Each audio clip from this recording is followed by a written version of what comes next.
오늘 말씀은 마태복음 9장 27절부터 31절 말씀이 되겠습니다.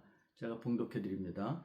예수께서 거기에서 떠나가실새 두 맹인이 따라오며 소리질러 이르되 다윗의 자손이여 우리를 불쌍히 여기소서 하더니 예수께서 집에 들어가심에 맹인들이 그에게 나아오거늘 예수께서 이르시되 내가 능히 이 일 할 줄을 믿느냐 대답하되 주여 그러하오니이다 하니 이에 예수께서 그들의 눈을 만지시며 이르시되 너희 믿음대로 되라 하시니 그 눈들이 밝아진지라.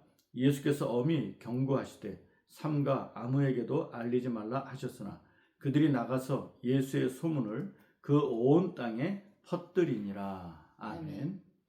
예, 오늘 말씀은 믿음은 기적의 통로라는 것입니다. 믿음은 기적의 통로입니다. 믿음이 기적의 통로가 되려면 반드시 믿음의 본질과 또 믿음의 작동 원리를 알아야 하겠습니다. 이것을 알아야 올바른 믿음을 갖게 되고 올바른 믿음을 갖고 믿음의 원리를 사용할 때에 믿음이 기적의 통로가 된다는 것을 오늘 말씀에서 가르쳐주고 있습니다. 먼저 믿음이 기적의 통로가 되게 하려면 반드시 믿음의 본질에 대하여 명확하게 알아야 하겠습니다. 믿음의 본질이란 믿음의 대상이 누구인가를 밝히는 것입니다. 즉 하나님이 누구신가, 예수 그리스도가 누구신가에 대한 것입니다. 두 맹인은 믿음의 본질을 가지고 있었을까요? 27절에 보면 두 맹인이 예수님을 따라오며 소리질러 이르되 다윗의 자손이여 우리를 불쌍히 여기소서 이렇게 하였습니다. 자, 두 맹인이 예수님을 가리켜 다윗의 자손이여 라고 소리쳤죠. 그들은 왜 예수님을 다윗의 자손이라고 소리쳤을까요? 그 당시 유대 사회에서, 즉 유대교 안에서는 메시아가 다윗의 자손 안에서 오실 것이라 생각했기 때문입니다. 이 말은 두 맹인이 예수님을 다윗의 자손이며 동시에 구약 성경에 예언된 메시아로 믿었다는 것입니다. 그러면 메시아로 믿고 있었던 예수님이 어떤 분이라고 구체적으로 믿고 있었을까요? 그들이 고백한 말에서 두 가지를 생각해 볼 수 있는데요. 하나는 두 맹인이 예수님 보고 다윗의 자손이여 하고는 우리를 불쌍히 여기소서라고 한 데 있습니다. 그들은 우리를 불쌍히 여겨달라고 했는데 그 말에는 두 가지 의미가 내포되어 있다고 볼 수 있습니다. 하나는 예수님 우리를 불쌍히 여기셔서 고쳐주세요 이고요. 또 하나는 예수님 주님의 사랑을 베푸사 우리를 구원하소서입니다. 즉 예수님은 영혼과 육체의 치료자이시며 동시에 죄인들을 불쌍히 여기사 죄를 용서해 주시고 구원을 베풀어 주시는 사랑의 주님이라는 것입니다. 예수님이 사랑의 주님이시며 치료자라는 진리가 바로 믿음의 본질인 것이죠. 두 맹인은 믿음의 본질이 되시는 예수님을 믿게 되었습니다. 그리고 그들을 통해 믿음의 원리가 어떻게 작용하는지 본문에서 가르쳐주고 있습니다. 두 맹인이 예수님을 찾아간 이유는 분명하죠. 예수님이 눈을 뜨게 해주실 수 있는 유일한 메시아라는 것을 확실하게 믿었기 때문입니다. 그러면 이 믿음의 본질이 작동하려면 어떤 원리가 있을까요? 첫째는 기도의 원리입니다. 기도의 자리를 만드는 것이 매우 중요합니다. 또 기도의 시간을 만드는 것도 매우 중요합니다. 두 맹인이 소리치며 우리를 불쌍히 여겨 주옵소서라고 한 것은 엄밀히 말하면 기도였습니다. 그들은 두 눈을 볼 수 있게 고쳐달라고 주님께 기도를 했던 겁니다. 두 번째는 간절함의 원리가 있어야 합니다. 믿음이 작동하려면 간절함이 있어야 한다는 것을 오늘 말씀에서 가르쳐주고 있습니다. 두 맹인이 예수님을 찾아가 소리치기를 다윗의 자손이여 우리를 불쌍히 여기소서라고 했죠. 그런데 예수님은 들은 척도 하지 않으셨어요. 예수님은 가던 길을 계속 가셨습니다. 두 맹인은 소리치며 쫓아갔습니다. 한참을 가시더니 한 집에 들어가셨어요. 두 맹인은 그 집까지 쫓아가서 소리쳤습니다. 우리를 불쌍히 여기소서. 왜 예수님은 그들의 외치는 소리를 무시하고 가던 길을 계속 가셨을까요? 어쩌면 예수님이 그들의 믿음을 시험하신 것으로 볼 수 있습니다. 아마 이게 정확할 겁니다. 믿음이 있으면 끝까지 쫓아갈 것이고 믿음이 없으면 포기할 겁니다. 두 맹인이 보여준 것은 믿음이 있다는 것이었습니다.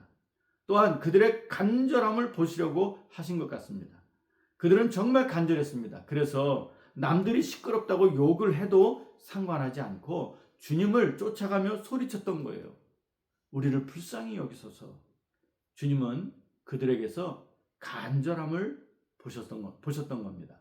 이렇게 주님께서 그들에게서 믿음이 있다는 것을 보셨고 또 그들에게 간절함이 있다는 것도 보신 후에 믿음의 원리를 작동시켰다고 볼 수가 있습니다. 이렇게 주님께서 그들에게 믿음이 있다는 것도 보셨고 또 간절함이 있다는 것도 보신 후에 결국 믿음의 원리를 작동시키셨는데요. 다음에 또 한 가지 원리가 있습니다. 그것은 인내심의 원리입니다. 두 맹인이 소리치며 쫓아가도 주님은 듣지 않으셨습니다. 두 맹인은 무시를 당한 겁니다. 굉장히 기분 나쁜 상황입니다. 그런데도 그들은 참고 따라갔습니다. 주님이 멈추시고 자기들의 말을 들어주실 때까지 인내하고 쫓아갔습니다. 결국 그들의 인내가 승리했습니다. 믿음이 작동하게 만든 겁니다. 예수님께서 그들의 간절함을 무시하신 것은 그들의 인내심을 보시려 했던 것임을 알 수가 있습니다. 두 맹인은 포기하지 않으므로 포기하지 않는 믿음이 얼마나 중요한가를 가르쳐주고 있습니다. 두 맹인에게서 배울 것은 포기하지 않는 믿음입니다. 주님은 그들에게서 포기하지 않는 믿음을 보셨고요. 인내심을 보셨어요. 그래서 믿음의 원리를 작동시키셨던 겁니다. 자, 예수님은 두 맹인의 믿음도 보셨고 그들의 기도 소리도 들으셨고 그들에게서 간절함도 보셨고 그들에게서 인내심도 보셨어요. 이런 과정을 거친 후에 두 맹인이 볼 수 있게 눈을 고쳐주셨습니다. 여기서 믿음은 기적의 통로가 된다는 것을 가르쳐주고 있습니다. 28절에 보면 예수님께서 집 안까지 쫓아온 두 맹인에게 물으셨어요. 내가 능히 이 일 할 줄을 믿느냐? 예수님의 질문은 두 맹인의 믿음을 확실하게 하시려는 것이었습니다. 두 맹인의 믿음이 확실한지 확인이 되면 드디어 믿음의 원리를 작동시키시려는 것이었던 겁니다. 예수님의 질문에 두 맹인이 동시에 대답을 했습니다. 주여, 그러하오이다. 예, 주님. 주님이 우리를 고쳐주실 줄로 믿습니다. 이 고백입니다. 두 맹인의 믿음 고백을 받으시고 예수님이 선포하셨어요. 29절에 있습니다. 예수께서 그들의 눈을 만지시며 이르시되 너희 믿음대로 되라. 예수님께서 두 맹인의 눈을 만지신 것에서 무엇을 생각할 수 있을까요? 두 가지를 생각할 수 있습니다. 하나는 예수님의 사랑입니다. 예수님은 사랑의 손길로 그동안 소경으로 살면서 고통을 당한 그들의 마음을 어루만져 주시고 녹여주셨습니다. 또 하나는 예수님의 치료의 손길입니다. 예수님의 손길은 영적 접촉입니다. 지금도 주님의 보이지 않는 손길이 닿는 곳에는 놀라운 치료의 역사가 일어납니다. 예수님은 사랑의 손길로 그들의 가장 아픈 곳을 만지시며 말씀하셨습니다. 너희 믿음대로 되라. 예수님의 말씀이 선포되는 순간 두 맹인의 눈이 열리게 되었고요. 보게 되었습니다. 그토록 보고 싶었던 소원을 풀게 되었습니다. 예수님께서 두 맹인에게 물으시기를 내가 이 일, 즉 내가 너희 눈을 열어 보게 할 수 있는 능력이 있다는 것을 믿느냐라고 하셨을 때 그들이 대답하기를 우리가 믿습니다 라고 했죠. 이 믿음이 결국에는 기적의 통로가 된 것이었습니다. 그러므로 믿음은 기적의 통로가 된다는 것을 알 수 있습니다. 그렇습니다. 믿음은 기적의 통로입니다. 믿음이 기적의 통로였기 때문에 두 맹인이 예수님을 찾아간 것이었습니다. 그리고 믿음을 고백했을 때 주님께서는 그들의 눈을 보게 해 주셨습니다. 믿음이 기적의 통로임을 증명해 주셨던 겁니다. 1960년 로마 올림픽에서 세계 최초로 육상 3관왕에 오른 여성이 있습니다. 그녀의 이름은 윌마 루돌프입니다. 1940년 테네시주의 가난한 집에서 20번째 딸로 태어났습니다. 총 22명의 자녀가 있었는데 그 중에 20번째로 태어난 딸입니다. 조산아로 태어나 몸이 매우 약했고 4살 때에 소아마비에 걸려서 왼쪽 다리가 마비되었습니다. 당시 의사는 평생 걸을 수 없다고 판정했고 보조기를 착용하고 지냈습니다.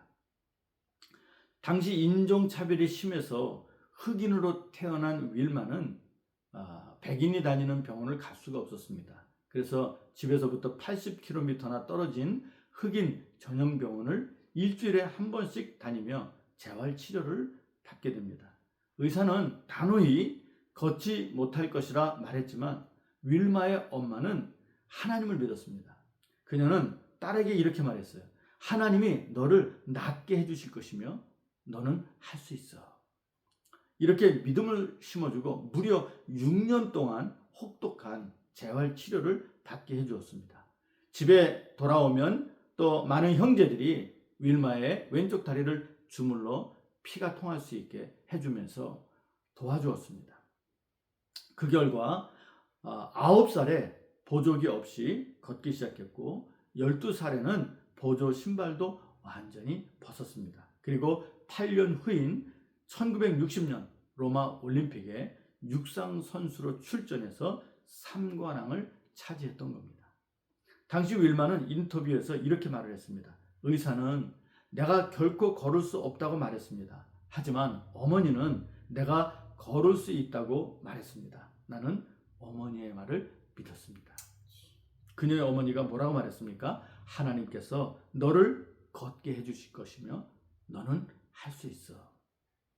윌마 역시 어머니의 말을 하나님이 주신 말씀으로 믿었습니다. 하나님께서 걷게 해주실 것이라 믿었습니다. 그래서 6년 동안 혹독한 재활치료를 받을 수 있었고요. 결국 기적이 일어났습니다. 기적이 일어나서 그는 걸을 뿐만 아니라 로마의 올림픽에 가서 육상 선수로 3관왕을 차지하는 정말 놀라운 영광을 얻게 되었죠. 바로 믿음이 기적의 통로가 되는 순간입니다. 우리는 하나님을 전능하신 분으로 믿습니다.